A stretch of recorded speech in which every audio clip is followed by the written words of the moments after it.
In 2022, I made a video explaining my note-taking methodology useful for CTFs, security certifications like the OSCP, and more generally any penetration test. Many things have changed since the last time, including the way I think and take notes. And considering also the number of views the old video is getting, I decided to make a newer one. The note-taking application I'm using is again Obsidian, this time featuring some third-party plugins that really empower most of its features. But I moved from a traditional vertical text-based notes to whiteboard ones. Why did I decide to move to whiteboards? Are you familiar with those murder boards popular in thriller films and TV series, where the investigators have everything in front of them? The reason is the same. I wanted something that would allow me to pin down everything I need on the fly and that would allow me to keep all findings in view at the same time. Having a whiteboard on which you can draw and move things around will dramatically increase the potential of your notes, allowing you to create graphs and diagrams that would otherwise not be possible with a traditional approach. Before we start, please know that you can find a template of my Obsidian project in the video description and within the first pinned comment. Make good use of it. I won't go into detail about how Obsidian works, as I've already talked about it in the past and the basic operation hasn't changed. Take a look at that video first in case you missed the basics. Otherwise, let's download the project, open it with Obsidian and take a look to the required community plugins first. There are several community plugins that could be useful for you and that you could perhaps integrate in your workflows. For example, I use 19 different plugins in my personal project, most of which are quality of life enhancement, but the key one in our case are a few. Advanced Canvas and alternatively Excalidraw are the core of the whole mechanism, and it is they who enable the implementation of whiteboards within Obsidian. Depending on your tastes and use cases, using one may be more convenient than using the other, but we will go into the differences between the two later in the video. Then, the Kanban plugin allows us to create a board for managing tasks and to-dos using a Kanban approach. Past image rename and past URL into selection are two utilities that enhance Obsidian's passing capabilities, saving you times when passing links or images. Finally, Quiet Outline enhances Obsidian's outline and table of contents with better GUI and more features. Again, this is a quality of life improvement. Okay, almost there.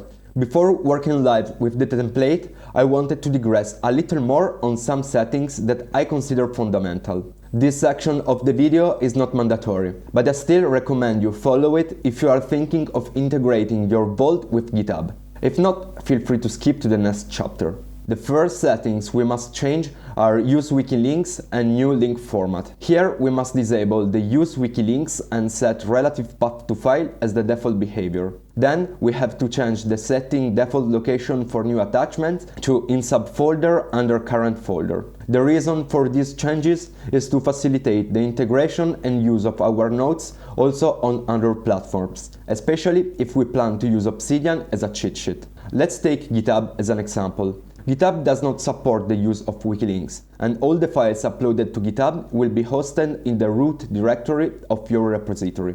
This means that if we want to use GitHub as a backup and properly navigate our notes on the platform, we won't be able to use the other settings in Obsidian, because in either case the links would be broken. However, by using the combination mentioned above, we will always be able to maintain working links suitable for GitHub format. I also suggest enabling all the plugins you see active right now while scrolling the list, especially the Templates plugin. It will allow you to create template notes inside a specific folder that you can quickly import into other Obsidian pages. In the project I uploaded for you, I've already created some useful templates, so by enabling this plugin, you can easily embed them into your notes using Obsidian's quick commands. Great! Now that everything is set up correctly, let's drop a like to the video and subscribe to my channel. It would be appreciated so much, so thanks in advance. But now, let's take a hands-on look to the template. In this section of the video, I will deviate a bit from my standard way of recording videos. I will improvise a little bit more. So let's take a look to the Obsidian template I provide you. Here you can see we have 3 different folders. First one is the templates one. Inside you can place templates, so pieces of notes that you can reuse inside your vault anywhere and anytime you want. Here I created 4 different templates, one for this code block if you are working within Windows, especially for who uses the Italian keyboards or laptop without the numeric keyboard. Then I have 2 different templates, one for the HTTP challenges, so traditional challenges where you don't have to do a lot of recon. One for HTTP machines. This is more like a standard template for boot to root machine or network penetration testing. And finally, another template for vulnerability, where here you have the place to place proof of concept, write down some more details. Then there is this cheat sheet one. Here, for example, you can place every cheat sheet or notes that you need to look every time or however more often than others. Here you can see I have 2 different cheat sheets, one for standard reverse shell and the other one for upgrading your shell to more stable one. But in reality, this section can be very broad and can increase drastically. Here you can see I have a lot of different things and different cheat sheet, mobile hacking cheat sheet or otherwise network and web ones. And finally, we can see the lab folder. Here inside I created 2 different templates. One is the lab 1, so the example 1. The other one is lab 2, vulnerability research. The 2 differs for some strategic choices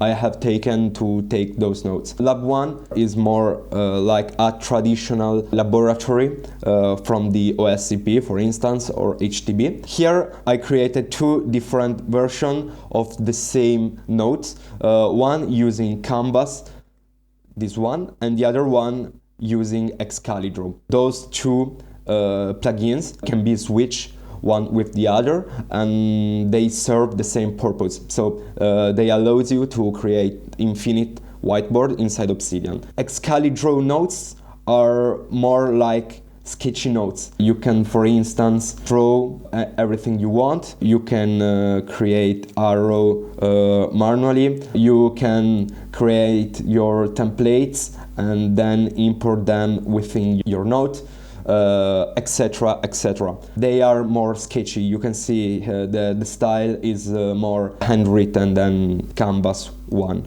Canvas, on the other part, are natively integrated within Obsidian, but Canvas are more limited on what you can import or what you can draw.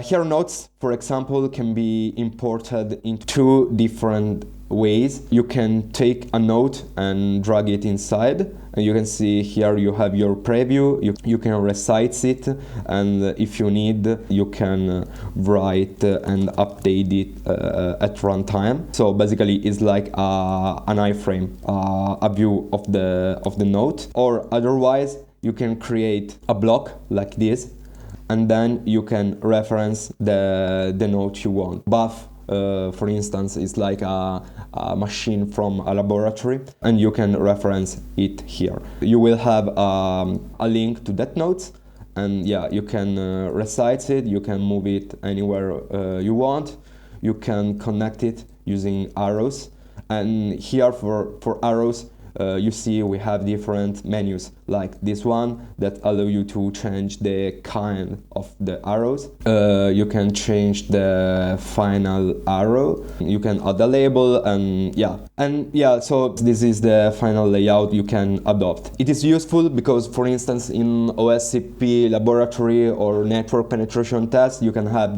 very wide ranges of networks or infrastructure. Being able to place servers and nodes in this way lets you maybe read better the network, find better connection, etc. Among these 2 kind of whiteboard, I really prefer this one because it's more flexible, and here you have broader possibility. Like here you can draw area, then you can remove the background, you can decide that here inside you will place these icons, you can decide to place the server icon instead of the rendered nodes.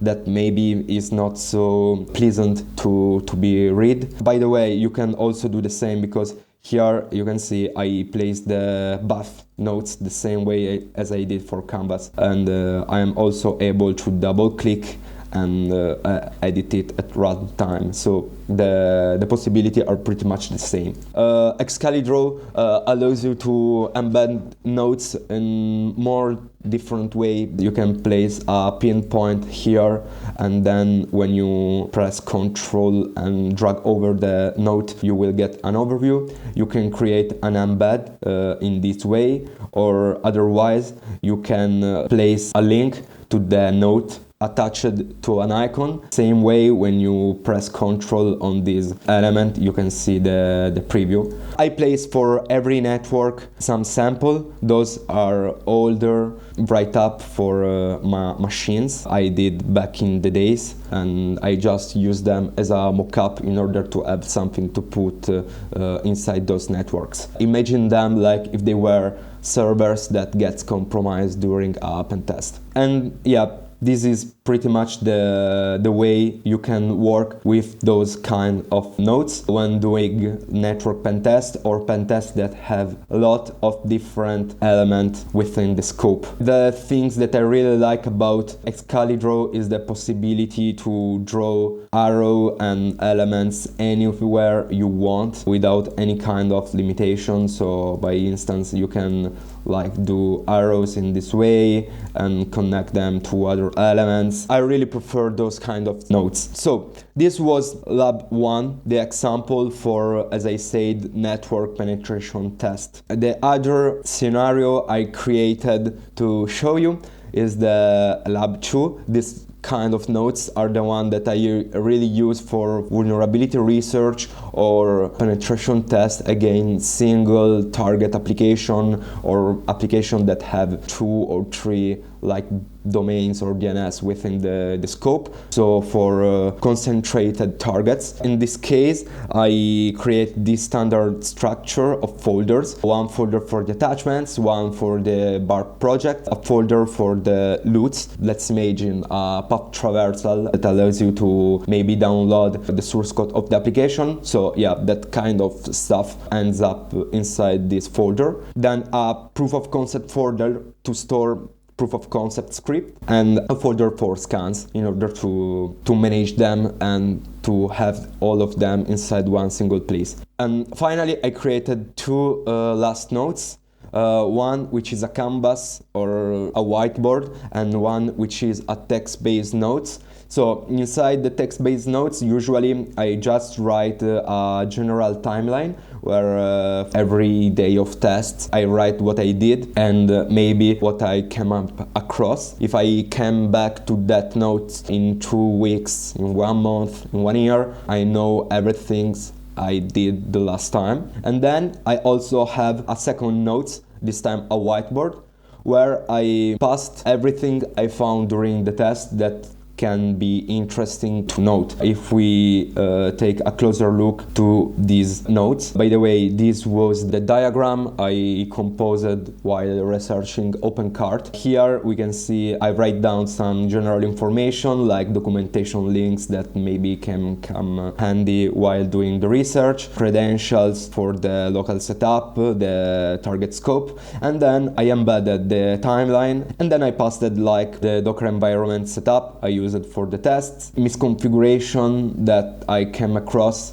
that maybe can be handy while doing a vulnerability chain, some SandGrep detection rule and results, vulnerabilities like email enumeration containing the snippet of code and the request. More often I also passed attachments and screenshots. So yeah, imagine it as like a whiteboard where you pin notes and post-its, and then you move it while testing the targets, etc. I think this dynamic way of taking notes is much more suited both for vulnerability research but also for network penetration test. Being able to dynamically change notes and everything, having everything in front of you while testing the application, I think is it very handy. It can help you think better and find better opportunities to discover vulnerabilities across a broader range of information. The weak point of having